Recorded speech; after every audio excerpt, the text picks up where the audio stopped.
Evangelio de San Marcos, capítulo 1, del 14 al 20. Kairos, el tiempo de Dios. Como primer punto vamos a ver que Juan el Bautista es arrestado. Juan es entregado, preso, y con esto ya se anticipa y se anuncia que Cristo también lo va a hacer algún día. Juan es arrestado, pero mantenía la paz, porque sabía que había cumplido con la misión que se le había encomendado. Juan era la voz que clama en el desierto, pero ahora ha sido callada esa voz. Entonces Cristo entiende que ha llegado su hora, que ha llegado su momento. El Evangelio de San Juan, capítulo 1, versículo 1 dice: en el principio existía la palabra, y la palabra era Dios. Palabra del Señor. Juan es callado, pero ahora es turno de la palabra que es Cristo. Imagínate esa escena. Cristo va empezando su misión. Cristo se va a predicar sabiendo que su primo Juan está preso y sabiendo que quizás ya no salga vivo de la cárcel. Y aquí me pongo a pensar mucho en mis amigos sacerdotes. Algunos que se van de misiones, otros que se van a su parroquia y se van dejando a su padre o su madre enferma o enfermo.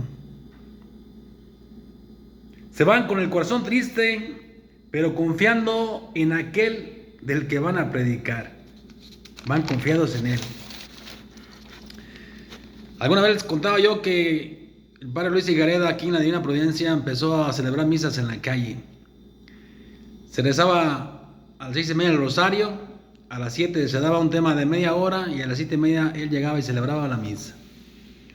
El primer día que celebró me tocó a mí dar el tema, pero resulta que ese día mi abuelo paterno murió. Yo me pude haber negado, tenía razones para no ir, pero tuve que ir. Al principio iba triste por la muerte de mi abuelo, pero al final la misma muerte de mi abuelo me motivó para dar la plática. Y muchas veces sí pasa, cuando a un predicador, a un sacerdote le pasa situaciones similares, las mismas situaciones de la vida te motivan a seguir echando ganas. Así que esa tristeza o angustia muchas veces se convierte en motivación. Ahora, Cristo no va a continuar con el trabajo de Juan, sino con el plan de Dios. Por ejemplo, cuando se empieza una casa, la empiezan los albañiles. Después entran los plomeros, los electricistas, los carpinteros, los pintores. Es decir, cada quien tiene su misión en la casa. Cristo no va a seguir con la misión de Juan. Él ya hizo su parte. El plan de Dios continúa a pesar de la muerte de un pariente o de la enfermedad de un ser querido. Dice que se fue a Galilea, lugar de paganos, lugar de pecadores. Cristo va a salvar almas. Dice el Evangelio que es el tiempo de Dios. El tiempo se ha cumplido. Conviértanse. Yo aquí te hago una pregunta, un cuestionamiento. Falta poquito menos de un mes para Cuaresma, para que empiece la Cuaresma. ¿Por qué esperar la Cuaresma para cambiar de vida? ¿Por qué no la empiezas hoy? ¿O acaso llegaremos vivos al inicio de la Cuaresma? Dice San Pablo en el libro de la carta a los Gálatas, capítulo 4, versículo 4. Cuando llegó la plenitud de los tiempos, Dios envió a su Hijo. Dios envió a su Hijo. Palabra de Dios. Cristo le dice a Pedro y Andrés: síganme y los haré pescadores de hombres. Y aquí dos puntos. Primero, síganme. Siempre el discípulo tiene que ir detrás del maestro, nunca adelante. Siempre el discípulo tiene que seguir las huellas del maestro. Nunca debemos ir delante de Cristo. Y como segundo punto es: los haré pescadores de hombres. Cuando Cristo te llama, nunca te quita tu identidad. Seguirán siendo pescadores, pero ahora en un sentido más amplio. Cristo los llama en su ambiente, en su lugar de trabajo.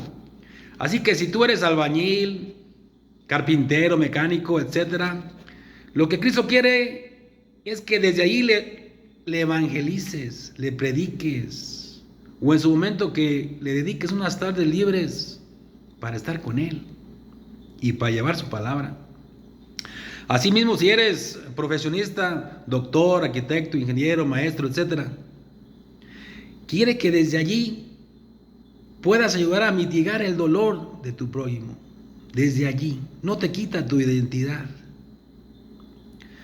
Ahora, cuando Cristo llama, siempre te llama por tu nombre.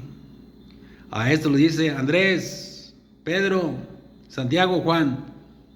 A nosotros nos puede decir Armando, Luis Manuel, Gerardo, José Luis, Felipe, Santiago, Antonio. Síganme. Tú eres importante para Dios y es lo que tienes que aprender. Tú eres importante para Dios, por eso te llama por su nombre. Después dice que se acerca a Santiago y Juan y ellos dejan a su padre.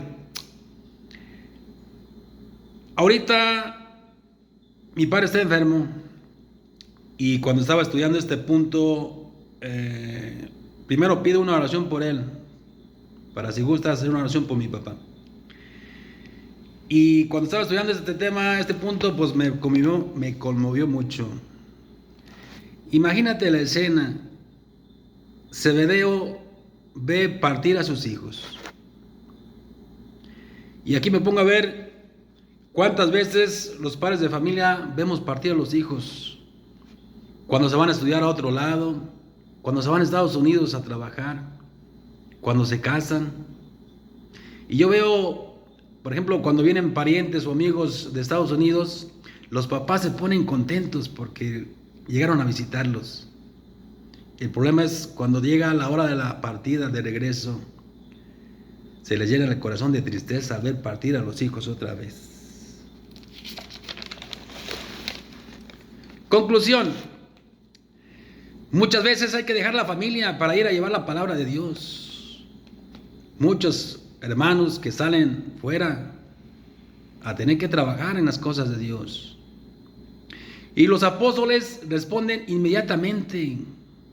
No hay que postergar nuestra misión. Cristo te está llamando hoy. No postergues o no le digas que no.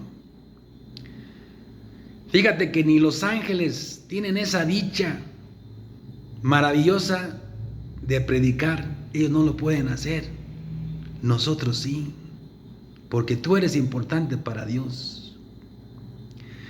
Cristo nos libera de las redes de nuestra vida cotidiana, de la rutina. Nos invita a salir de nuestra zona de confort. Así que recuerda, eres importante para Dios. Eres importante para Dios. Y recuerda que como padre de familia muchas veces vamos a ver partir a nuestros hijos como Zebedeo. Pero mientras sea para un bien, como seguir a Cristo, hay que dejarlos ir. Que Dios te bendiga.